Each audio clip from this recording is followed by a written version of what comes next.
Good evening. I'm Lonnie Stonich, the Executive Director of FAN, and I'm so excited to welcome you to tonight's conversation between Alicia Garza and Liz Dozier. We're honored to be collaborating with Liz and the organization she leads, Chicago Beyond, and we thank them for their partnership.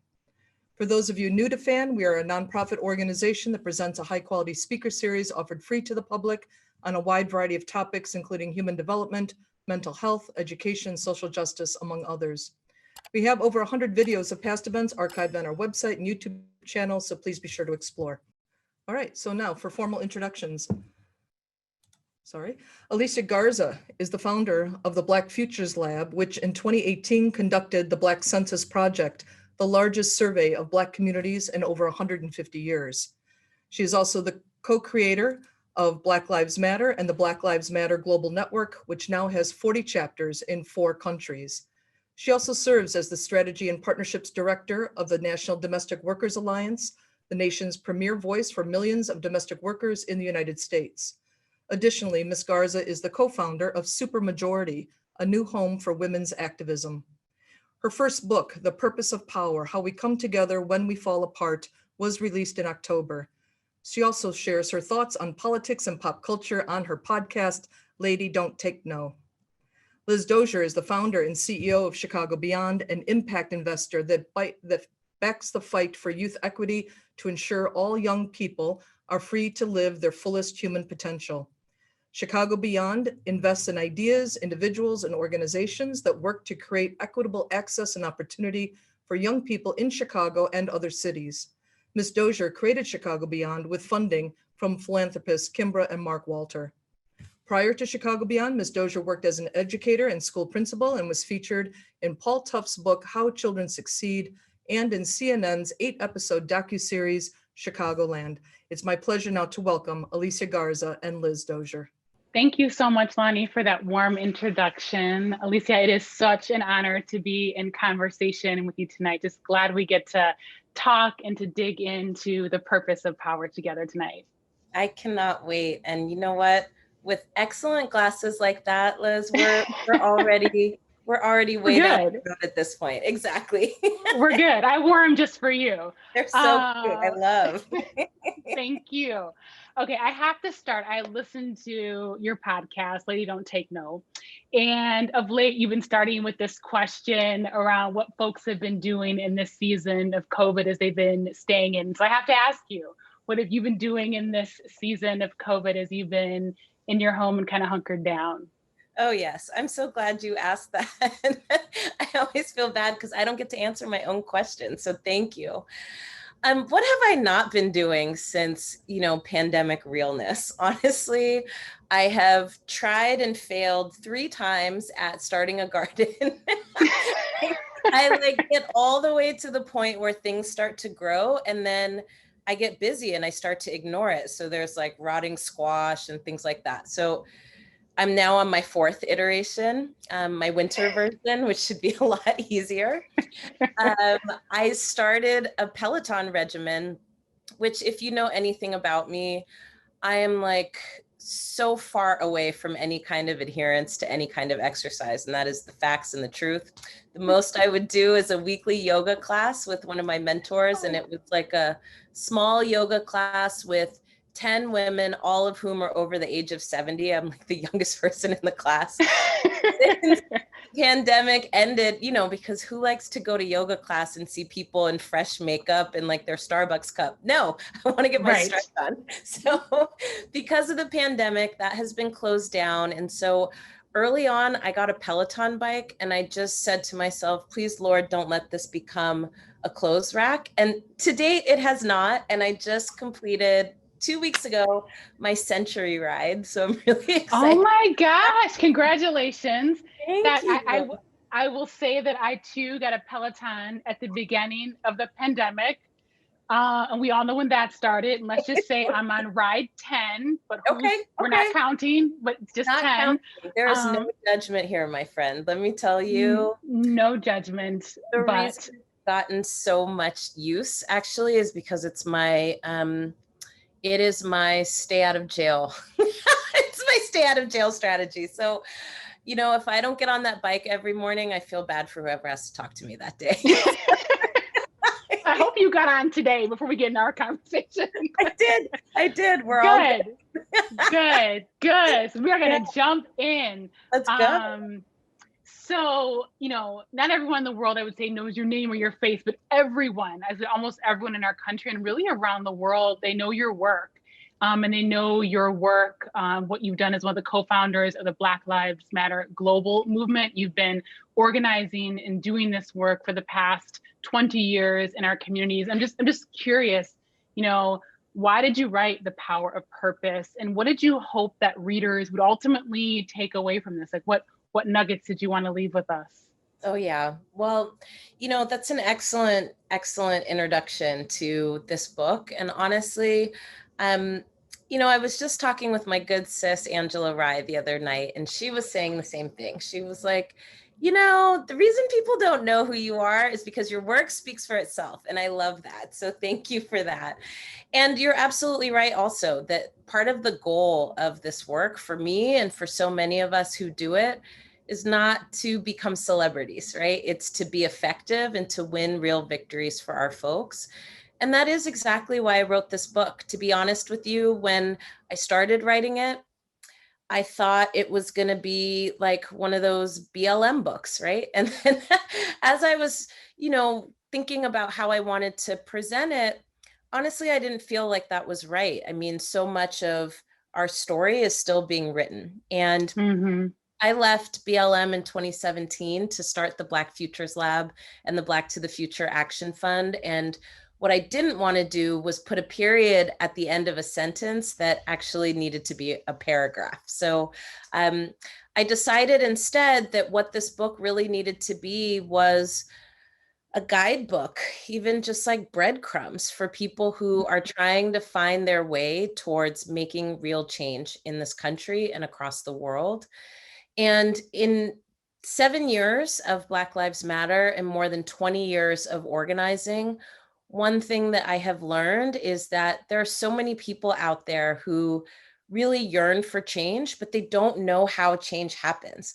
And some of that has to do with the stories that we get told about how change happens and who makes it. And so many of us don't see ourselves in that role, right? Like we all know Martin Luther King, we all know Rosa Parks, but every single person that you ask would always say, oh, I'm not them, right? I'm not anything like them. And what I wanted to do with this book was actually demystify the process of social change. I wanted to like lift up the hood and pull back the curtain as if, we were in the Wizard of Oz.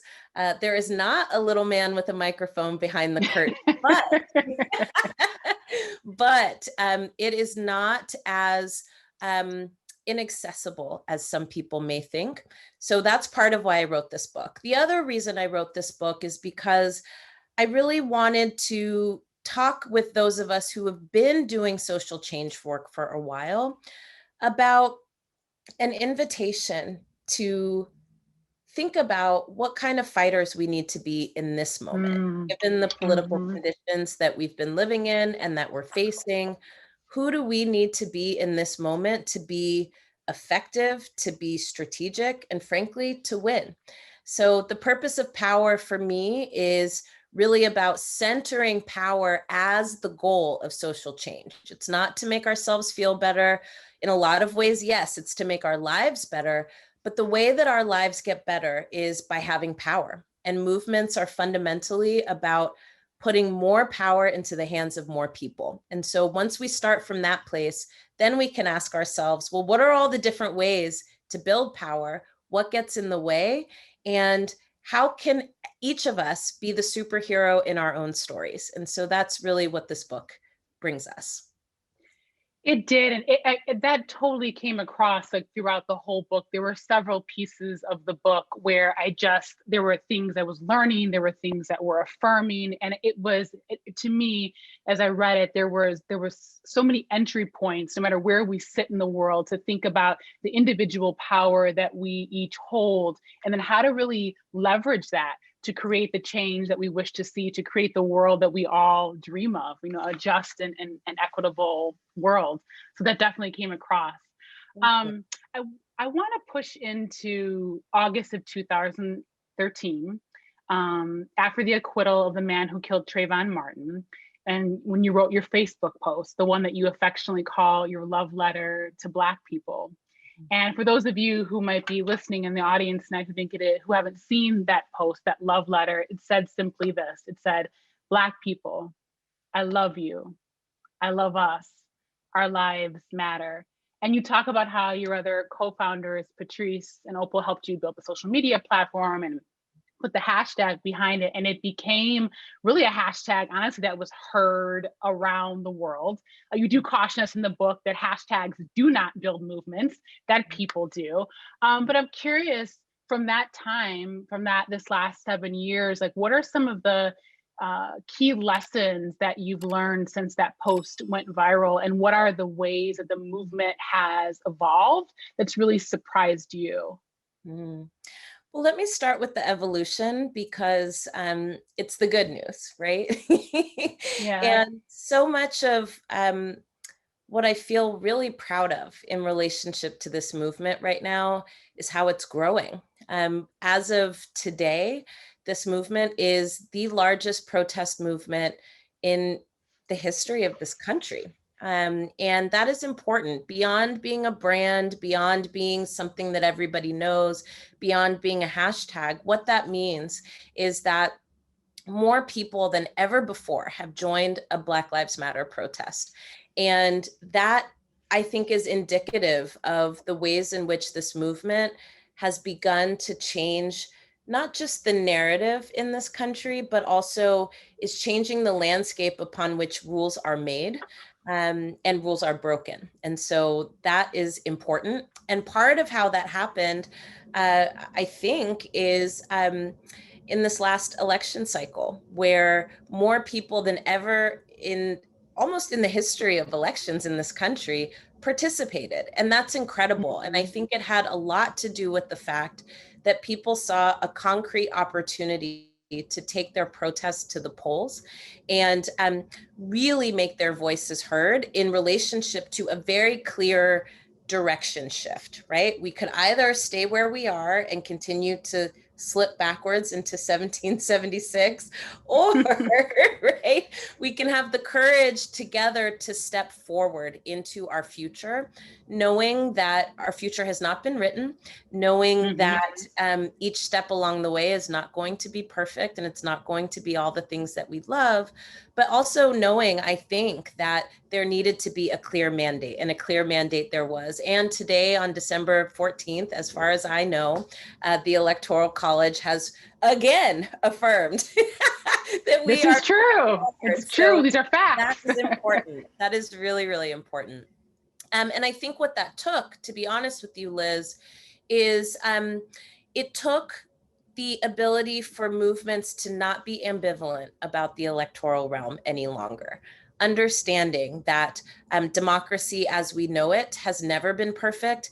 In fact, especially for communities of color and poor people in this country, democracy is deeply flawed on purpose. It was not built for us. And at the same time, I think after 2016, people got very clear that everything we leave on the table, we leave for someone else to eat. And so that is a huge accomplishment. And it took different kinds of alliances. It took getting clear about what beef mattered and what didn't, right? And I think in doing that, we pushed a boulder up a mountain that, frankly, I started this year thinking we're in for another 12 years of Donald Trump. And I say 12 years on purpose. With that being said, other things that I'm learning, some of the big parts of learning for this movement is just, and not just for this Black Lives Matter movement, but I want to speak more broadly than that. I think a place of learning for all of us is to right size the role of social media. So much of where we all get our news and our information is on these little screens, right? And I think we really learned, not just in 2016, but this year, that unaccountable social media platforms allow all kinds of information to proliferate, whether it's true or not.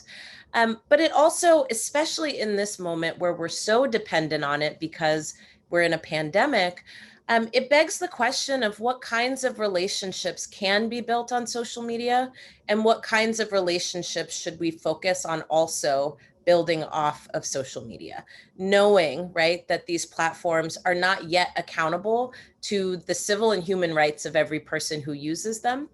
And I say that to you as somebody who gets death threats on these platforms, who has all kinds of rumors and innuendos that have traveled around the world about me, and nothing is being done about it, right? So we have to know that these platforms are not neutral, and that has impacts on our movements. And so just to be specific, you know, and I was saying this to a group of organizers today, you know, the right has spent 30 years building a very powerful media infrastructure. And the reason that they've done that is because they know that part of what it means to have power is to control the story of who we are and who we can be. And it's also to control the story of who's at fault for the conditions that we face every single day. And one of the big lessons I think that our movements can take up for this next period is not to leave that kind of power on the table. So often we ignore conspiracy theories and we ignore death threats because we think that these are things that are a part of the landscape of what it means to make change. And in a lot of ways, they certainly are. But one thing that we should be paying attention to is how much are we investing in telling our own stories? We already know that our opposition is going to try to tell our story for us, but how much are we really investing in the vehicles that are needed and also the content to tell stories that matter and to tell stories that help people see themselves as superheroes in the same way that the right does. The other thing that I'm really learning in this moment is that there are millions of people who are looking for a movement and they don't know where to find us. And some of that has to do with storytelling and who they think we are. But a lot of it has to do with the fact that we've over-relied on social media to reach people. And I can tell you right now, if you're like me, I started my podcast, frankly, because I was tired of watching TV. And honestly, I couldn't take the constant barrage of the same story over and over again, lots of which I didn't fully agree with, right? Framing wise or otherwise. So I started my own news channel, okay, to be able to talk about, you know, bite-sized ways for people to digest current events, but also to have a little fun inside of what is really not that fun, which is politics.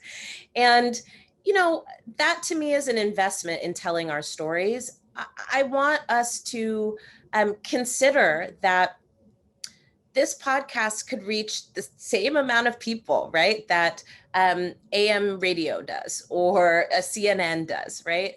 But it's just this little vehicle, right? Imagine if we had a whole bunch of those that were really trying to reach people who, frankly, don't care about labels like Democrat or Republican. They don't really identify with either of them. People for whom they are suffering, and there are people who are helping them make sense of their suffering that are doubling down on the divisions between us and amongst us. And frankly, the idea that nothing can be done about it, right? Except to further divide each other from each other. We actually need something different here. And there are millions of people who are trying to make sense of this moment. And we have a job to play. Last thing I'll say on this, Liz, is that in my book, I talk about how I came to know politics. It was through MTV News during the culture war of the 1980s and the 1990s. And I really believe that we're in another moment just like that, where competing values, right, are warring for dominance. And, you know, in the 80s and 90s, the conservative movement won the narrative. That is how we get to border walls and Muslim bans and, you know, jumping out of climate agreements, right? The seeds were being planted then. What are the seeds that we're planting now in preparation for this next phase of culture war, which frankly is going to determine the next 30 to 40 years of what this country looks like politically, materially, and socially? That's real. There were so many powerful things that you said there. I want to lean into a particular part of this book. There were several parts of the book where I was literally reading and had to like put the book down because as a former high school teacher and a former high school principal, I felt that, if people just got that piece, or if I just operated like this, or if we just thought of things in this way, the whole game changes. And it's not a zero-sum game. It's one of those stories that I thought was really powerful. It's one of my favorite ones, the one when you were a senior in high school and you were with the child prodigy and you had an encounter. And I'd love for you to tell that story. And I want you to tell that story to our audience, because I think it gets at three things that I think that we as a society are grappling with. And it's this idea of a system, an individual, and an alternate reality. And I think sometimes we think of those as three disparate types of, people or ways in which to engage. But, the individuals create the system. Like, we decide how we're all going to show up in the system and what the system will ultimately do. And we can really create an alternate reality. And so we'd love for you to share that story and tell us a little bit more about how it changed your thinking about systems, individuals, and alternate realities. Well, I'm so grateful for the opportunity to tell it, because it's also one of my favorite parts of the book. And it's a story that doesn't turn out the way that you think it's going to turn out.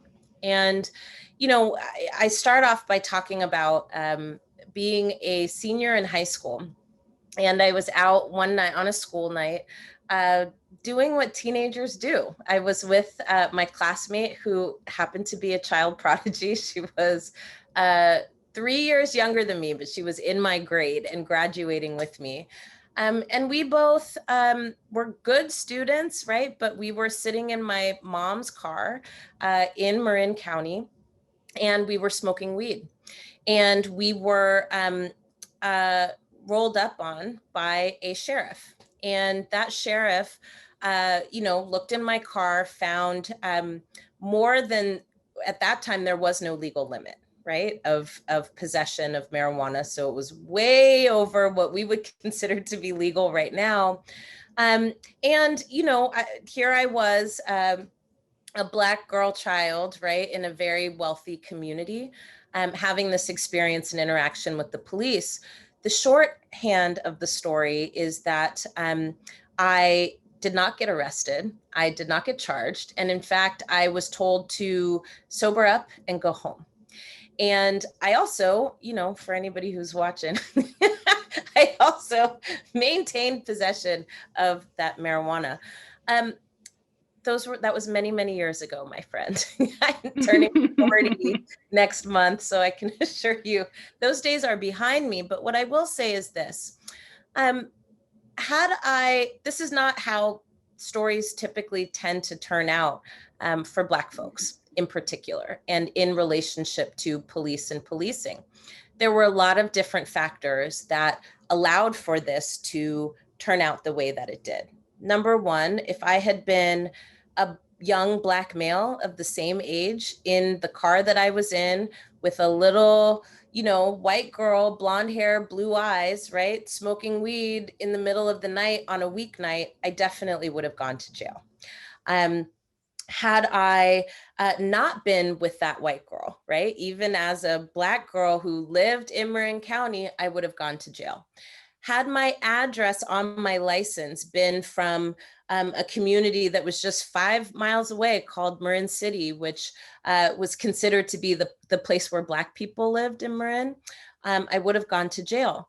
But I did not go to jail. And I actually tell the story in the book of how I went away to college. And I came back during a summer break and was at a coffee shop with a friend and ended up running into that same officer.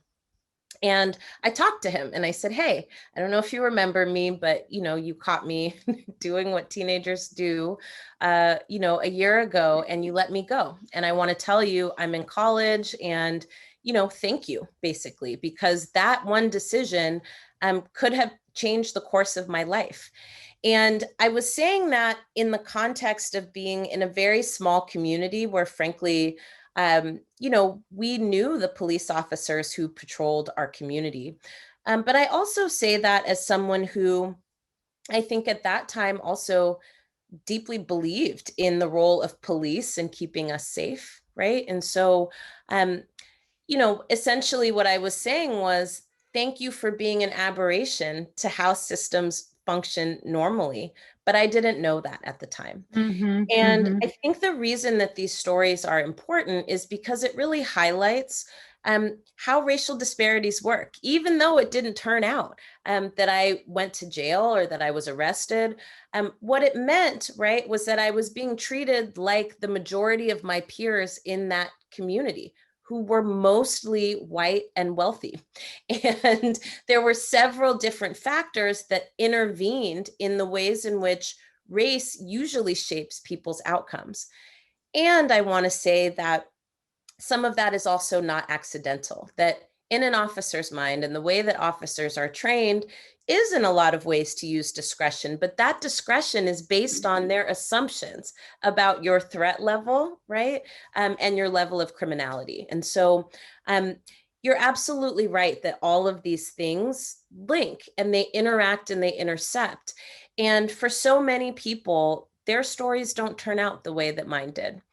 Their stories turn out that we were doing the exact same thing. They could have been straight A students like I was. They could have been, having fun in a car like teenagers do. And they could have been arrested and had the course of their lives changed forever, and had that on their records and carried that with them. Through trying to get employment, through trying to access housing, through trying to access scholarships and financial aid. And these are exactly the ways that Black communities and poor communities, right, are trafficked, right, into a whole different set of social circumstances, which lead to a different set of economic circumstances as well. It's interesting because you talk about this in your book. I'd love to hear more about this too. You talk, and I want to challenge people to read it and really dig into this point. And it's this notion of deserving and around like the respectability, politics, and this notion that, dehumanizing structures have a moral ground to stand on, like based on whatever it is, how you dress, what schools you went to, where you live, all of that. And you really challenge us to examine how we internalize who deserves what. It's a notion that Chicago Beyond has been pushing on since its inception, and in philanthropic circles, we've been pushing on that idea, like who deserves what. And so you talk about throwing out respectability, like throwing that out of the window, and really recentering the conversation on the actions of the inherent worth of Black lives. And we'd just love to hear more about your thoughts there. Oh, yeah. Well, respectability is something that gets tossed around a ton. And you're right. I wanted to talk about it in this book because I wanted to help not just define it, but to put it in context and to help us understand what the consequences of respectability politics really are. We see this in movements all the time, and it's not unique to this one. That essentially the way that we determine who is deserving has a lot to do with mirroring the very society that we have said is not sustainable and is not working. It is why, right? Trayvon Martin, right, can be seen as a perfect victim, but somebody like Von Derek Myers, right, who was also murdered by police in St. Louis, Missouri, can't make the news, right, because they're not considered to be deserving because they're complicated and layered just like the rest of us, right? I just told you a story about how I, had a half a pound of weed under my seat in high school and got caught for it and walked away from that experience relatively unscathed. And it's to say that one of the big reasons for that, right, is because the community that I was living in, right, was seen as deserving. And if I had been 5 miles away, that outcome would have been completely different. And that is how our lives are shaped. And when we look at movements that have preceded us, right, we look at some of the strategic choices that people make about who represents us, right? Black Lives Matter and, lots of movements like us have really tried to interrupt that by saying, we're not focused here on a charismatic leader. And that even goes for me and for Patrice and for Opal. I mean, anybody you talk to, anything related to BLM might be like, I don't know that person. They're not my leader. I'm my own leader, and that's important. I mean, I don't think that we need these messiahs, right, in order for us to get organized and activated around making change. And it's one of the pitfalls of our movement. I talk a lot about how roles and notoriety and profile is assigned according to the rules of society that actually are not good for us. So what it means that even after almost 10 years of this work in this movement context, but 20 years of organizing experience, my accomplishments can still and are still attributed to a man. And why is that? Well, it has to do with patriarchy, but it also has to do with who we're looking for to lead. And in the book, I talk a lot about how lots of us are guilty of looking for the second coming of Martin Luther King Jr. or Malcolm X, when really we should be looking for the Fannie Lou Hamers, and we should be looking for the Polly Murrays, because those are exactly the people who are leading in this moment. And, beyond any one person, right? This is a lesson that we do not learn at our peril. In fact, one of the things that we know from the era that preceded us is that one of the big reasons that these movements didn't achieve what I think they were on track to achieve, frankly, when we look at the Black Panther Party for self-defense, when we look at the Student Nonviolent Coordinating Committee, when we look at the Congress of Racial Equality, like these organizations and these movement stalwarts were on a path to transforming our society as we know it. But because so many of them, not the organizations per se, but our movements were organized around charismatic figures, those figures were targeted for demise. And what it did is it actually sent the movements into disarray. It led them to be more or less directionless, because so much was rooted in those individuals as opposed to the foundation of those movements, which was the people at large. So for us, I think it's important for us to understand the long-term impacts of what it means that not only are we trying to elevate activists to celebrity, right? So going back to our first comments, I actually don't care if you never know my name, but I do want you to know what we're up to, because it's important for our future. But it also goes back to this quest of like, we say that we want to interrupt these systems, right? But then we end up perpetuating them and replicating them in the processes of change that we advance. So I'll close by saying this. This isn't a scolding, and this book even is not like a tell-all book about, who did what and who didn't do what. I don't, I keep receipts now, Liz. You do know I keep That's not in this book, I only use receipts when I have to. I hear you. But if we were doing books of receipts, we'd be like on Stephen King status, or Danielle or whoever else, right? John Grisham, people who produce a lot of books, because I have a lot of receipts. Right. But the bigger question is this: how do we actually make new mistakes so that we can advance in the change work that we are doing? From the 1940s to the 1960s to the 1980s to now, we are still dealing with how patriarchy infects our movements. We are still dealing with this question of platforms and profiles and pedestals. And we are still very much dealing with the fact that movements are comprised of people, and people are messy, and we are trying to build a thing that we have not built before, trying to get farther than the people who preceded us got, and also learning about what we have to dismantle in ourselves and what we have to build in the process of dismantling the things that don't work around us and building the things around us that will and do. That's spot on. And I'd love to hear more about how you think narrative plays into that. Like you alluded to it a little bit earlier, but would really love to hear you talk about how narrative plays into it. There was a question that came in from Lakeisha, who's here in Chicago, who wanted to know, from your perspective, how you believe media narratives and storytelling play into Black liberation and racial reconciliation. You write about that in the book, but would love to hear more of that. Oh, yeah. I mean, narratives are huge. Black Lives Matter is a narrative. Make America Great is a narrative. And, it's interesting. I was watching television the other night. I was watching that documentary that came out. I think it was CNN. And it was like the rise of Trump and Giuliani and Leona Helmsley, right? We were taking it way back. And it caused me to remember that actually this Make America Great Again slogan is recycled from the Reagan Revolution. And it is a story about who belongs. It is a story about who does not belong. And it is a story about who comprises this country and who should benefit from this country. And I think Black Lives Matter is a narrative that challenges that in a lot of ways. But what we're seeing here is that narratives shape people's understanding of why the world works the way that it does, who's responsible, and who can change it. So just this past weekend in Washington, D.C., we saw that Make America Great Again narrative playing out, right?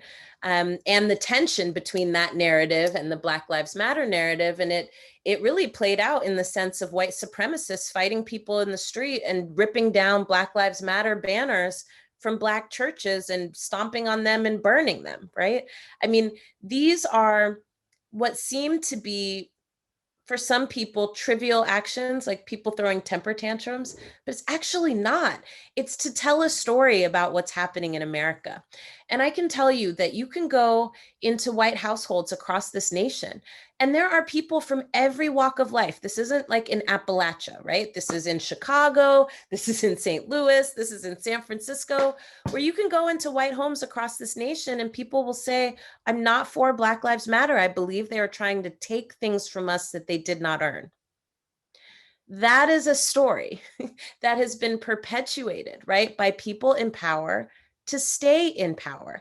And then symbols get used to catapult those stories. So for people who are not cultural critics, right, they're not spending time on the layers. All you have to do is spend time on the symbol. You spend time on the couple from St. Louis who comes out of their home, right, with guns, right? And they get applauded and awarded, and they've got, media profiles, and you look inside their home and it looks like, a castle from Windsor or something. And they're creating this story for people that anarchists and rioters and looters are coming to take things from you that you worked hard to earn. But that's not even happening right now. And if you were to try to get into that story with people and say, well, what is it that you're afraid of being taken from you? Lots of people can't tell you what it is, except they might say, well, our freedoms, right? Our freedoms to be racist, our freedoms to keep out immigrants, our freedoms to turn this back into a white settler nation. That is the freedoms that people ultimately get to. But then it begs the question, is that what freedom comprises? And I think it's the same on the Black Lives Matter side. And there's so many other stories that help shape our understanding of what's at stake in this world. And it shapes not just our understanding, but it shapes the actions that we take. So when people go to the polls, and I'll give one quick example before I be quiet, because, I can talk, Chuck. I got a direct message the other day, and I usually don't. I mean, I check these things, but honestly, my experience on social media over the last 7 years is DMs, like the comment sections on online articles, are the place where decency goes to die. So don't check them. It is. No, but I just happen to, because I also end up doing work through those vehicles. And I got a message from a woman in Georgia, and she said, I don't like Trump, and I voted for him in 2016 because I was really concerned about the way that this country was changing. But you know what I'm really scared of? She said, I'm terrified that all around me there is looting and rioting that is happening. And I asked her, well, where exactly is that happening? Because I don't see it. Are you looking out your window right now and seeing people Mhm. smash windows and set things on fire? No, you're looking at your television and you're extrapolating, right? It's Mhm. all designed to stoke fear and anxiety. And so I think we have to be very mindful that our stories shape how people take action. This woman said, I voted for Trump because I was scared about what I perceived to be happening. Even if I'm not seeing it, I'm scared of what I perceive to be happening. Our movements need to invest, right, in the counterpoint of this. They are creating very clear pictures and symbols. Are we? I think that's really powerful. Part of what Chicago Beyond did, this was roughly in May of 2019, we released a guidebook, and the guidebook was called Why Am I Always Being Researched? And it really forced the reader to take a look at, if we believe that, data and research drive decision making, we have to ultimately care how it gets done and who's involved and whose voice is at the center of the questions and how we're shaping that. And so I completely agree with your point there. And I want to then turn to really the Black Futures Lab as I think about what you're doing there. And I think about data and the largest essentially census survey that has happened to Black America in the last 155 years came out of the Black Futures Lab. You're organizing around a legislative agenda that the Black Futures Lab created. Tell us more about what's next there. Well, this is what I love talking about besides my book is my work here. Lots of what we do is try to tell different stories about who Black people are, what we care about, what we want for our futures, and what people in power need to do about it. And ultimately, what we want is for Black communities to be powerful in these processes so that we can be powerful in the rest of our lives. And you're absolutely right, Liz. Data tells a story too. And, we knew, right, that all of the stories that are being told about Black folks, they're manufactured in particular ways for particular reasons. And we know this as data scientists, right, that all data has an agenda, right? Mm-hmm. All data Mm-hmm. has an agenda. And our agenda in doing the Black Census Project was to tell a more nuanced story about who Black people are in this country. And so we did. And we talked to Black people in all 50 states. We talked to Black people across the political spectrum. We intentionally did not just talk to activists. That was important to us. We talked to Black people who are currently incarcerated. We talked to formerly incarcerated Black folks. We talked to Black folks who were born in this country, Black folks who were not. We made sure to oversample in queer communities and trans and gender nonconforming communities because Black folks who are a part of these communities are often completely left out of data and research. And what we found was that our experiences are very different, but we want the same things. And so, across the board, what we found to differing degrees, but always at the top of the list, was that the number one issue keeping our families up at night was wages that were too low to support a family. We found that people couldn't sleep at night because they're worried about college debt. They're worried about not being able to afford healthcare, not being able to afford affordable housing. And frankly, policing and police violence was not the top issue. It was actually like the fifth or sixth. And a lot of what people said there was that what they want is for police to be held accountable when they commit crimes in our communities. And so here we are with this rich treasure trove of data. And we asked people not just what do you deal with every day, but what do you want to see done about it? Well, the majority of our respondents said they want to make sure that people who are making over $250,000 a year are paying their fair share. Folks talked a lot about making sure that there is a wage that people can live on, right? And people named $15 an hour across the board, whether you're in the South or on the West Coast. We should have a wage that people can live on. People talked a ton about making sure that government is responsible. And this is important to me.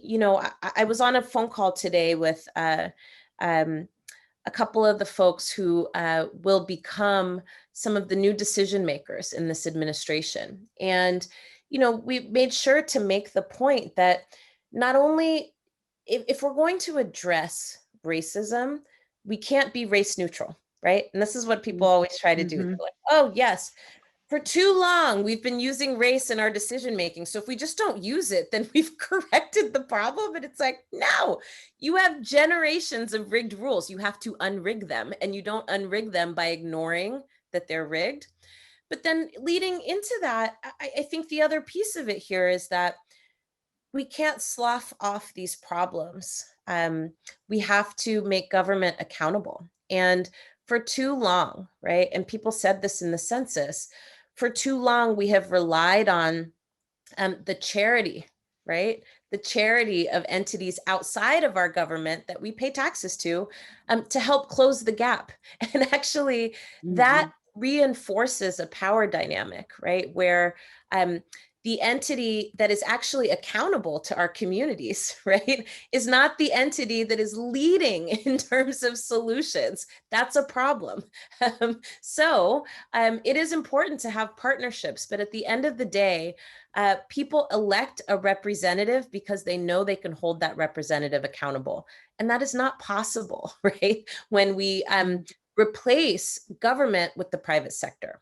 So people talked a lot about what it would mean to strengthen the ties of government so that it is ultimately responsible for the well-being of all of its citizens, and making sure that part of that well-being is intentional work to unrig the rules that have been rigged against our communities for generations. So if you want to check out some of the work we're doing, you can check it out at blackfutureslab.org or thefuture.org. I will say that we've done the Census Project. We released a Rona and Relief Recovery Plan for Black America. We also have released a Black agenda that has been informed and influenced by the Black census. And it talks about how to make Black Lives Matter in policy from City Hall all the way to Congress in all the areas you can think of. And we've used that agenda to organize Black voters in advance of this election cycle. And so what we were able to accomplish is that, at least 100,000 people used that agenda to make decisions up and down the ballot. That's important and impressive for us. And then finally, I think our real work here is about making sure that our communities are the decision makers. And so we just wrapped up our first round of the Black to the Future Public Policy Institute, where we trained almost 40 Black leaders from across the country in 9 states how to write, win, and implement policy in cities and states across the nation. So next year, watch out, because you're going to see us move some of those policy campaigns forward. That is outstanding. I want to ask one last question before we close out, and it's around healing. And I feel when I was listening to your response to the last question, what you were really describing was healing, which is, it sounds simple, but it's not. It really is about the positive well-being for all, not just some. And I think, oftentimes so much of the history that is just, baked into who we are as a country is that someone has to lose. Like we can't all be okay. Someone has to get less than someone else. And so as you think about this next 5 years, this next 10 years, as you think about healing for not only the ways which you described, different policy agendas and these different items, like how do you think of the healing that needs to take place for those who are on the front lines of the actual work? How do we take care of those people so that we can all stay in this fight? Thank you for this question. I do talk a little bit about this in The Purpose of Power, and I wanted to do so because I think it's important for us to clarify what it would mean to build the kind of caring society and caring economy that would address so many of the traumas that we're facing. So often we get talked to about self-care like it's the things that I kind of named to you early on in our conversation. I told you I'm trying and failing at gardening, and I bought a Peloton bike. And, oftentimes when people ask me about self-care and healing and caring for each other, I think they expect me to say, like, take a yoga class or take a bubble bath. And those things don't actually address the reason that people are experiencing trauma. And that trauma comes from not having the things that you need to live well, and not having the things that you need to live with dignity. And the trauma comes from the disconnect between the things we have to do to live with dignity and the constant ways in which the rug is being pulled out from underneath our feet.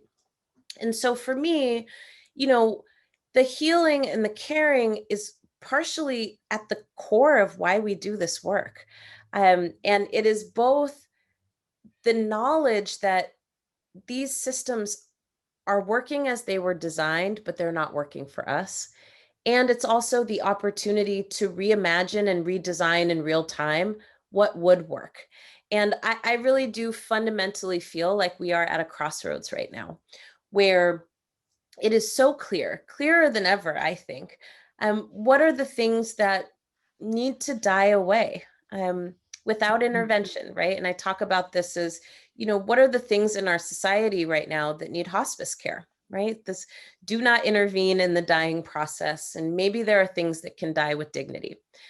But then I also ask us to point towards the things that we want to provide prenatal care for. And those are the things that we are investing in. And they may not have been born yet, right? But we know that they will be at some point.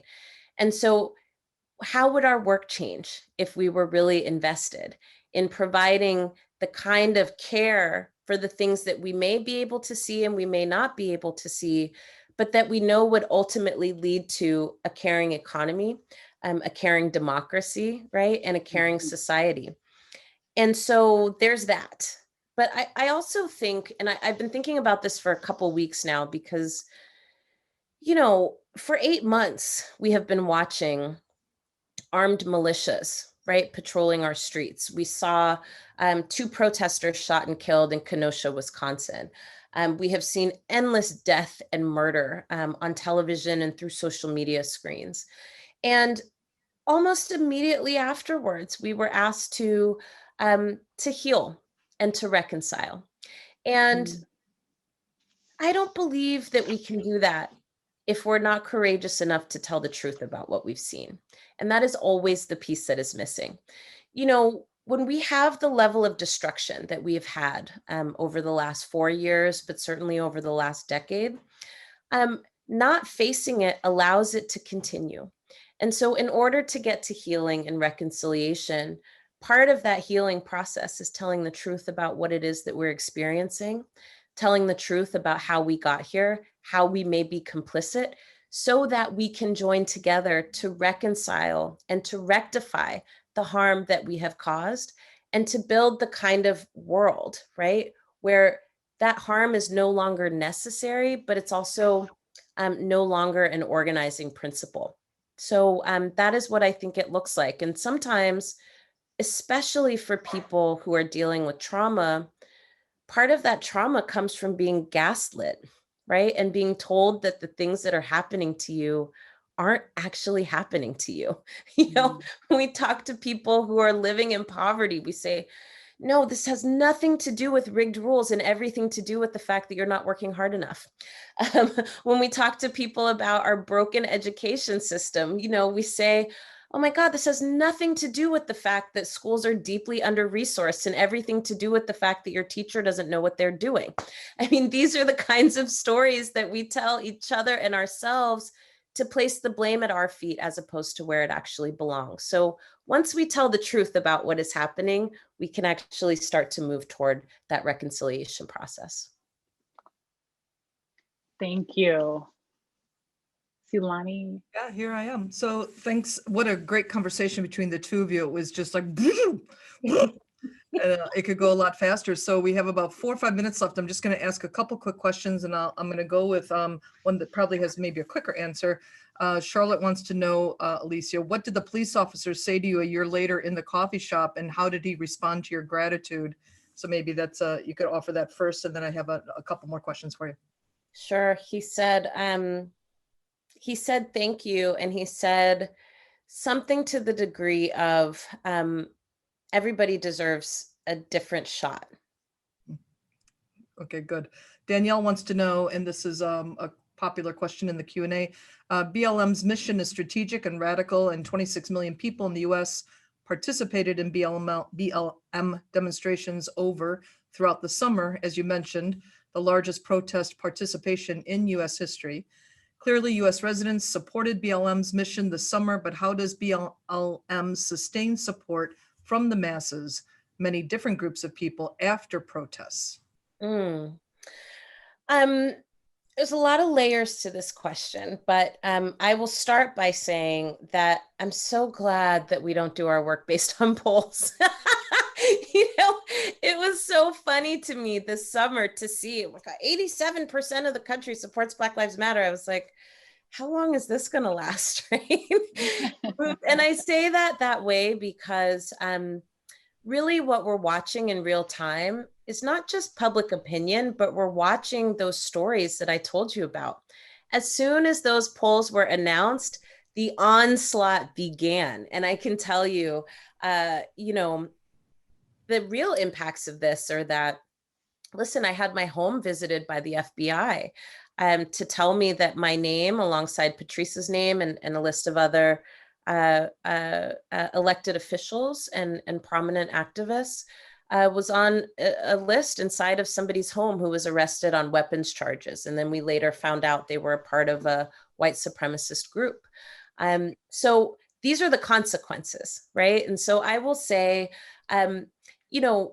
polls and polling and all of that stuff, we always expect that it's going to go up and down. And in fact, 87% was the highest it had ever been. We learned earlier in the year that for the first time in like 4 years, Black Lives Matter was like an issue that elected officials could run on. But if you look at these graphs, right, in 2016, it was like on the other side of the graph and in like no man's land. It was like, don't ever talk about BLM if you ever hope to get elected. With that being said, what do we do to connect people between protests? We organize, my friend, and I talk all about organizing in the book, but it's really about making and sustaining those relationships over the long haul. It takes a lot of work to get somebody to decide that they're going to join a protest, but we have to keep fighting for people to stay involved in the efforts that are always happening in between, that are actually helping to change rules, change laws, and change stories. Okay, I know we're coming right up at 8 o'clock, and Alicia, I know that you have another event right after this one, so I'm going to pivot to Liz. I wish I could get to more questions, but Liz, I know you wanted to close out with a couple final words, so why don't you go ahead, since we're so close to 8. Oh yeah, just to say thank you so much, Alicia, for joining us tonight, and thank you to Lonnie and all the folks at FAN for helping to put this together. I'm just so glad that we were able to dig into this conversation and have an honest conversation about where we are in our country and where we hope to go.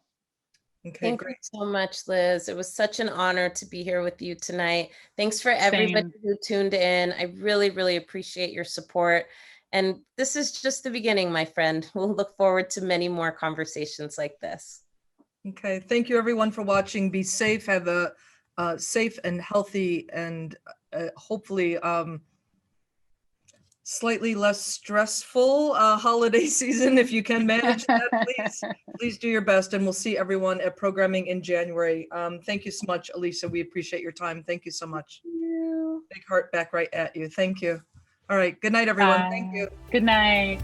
Thank you.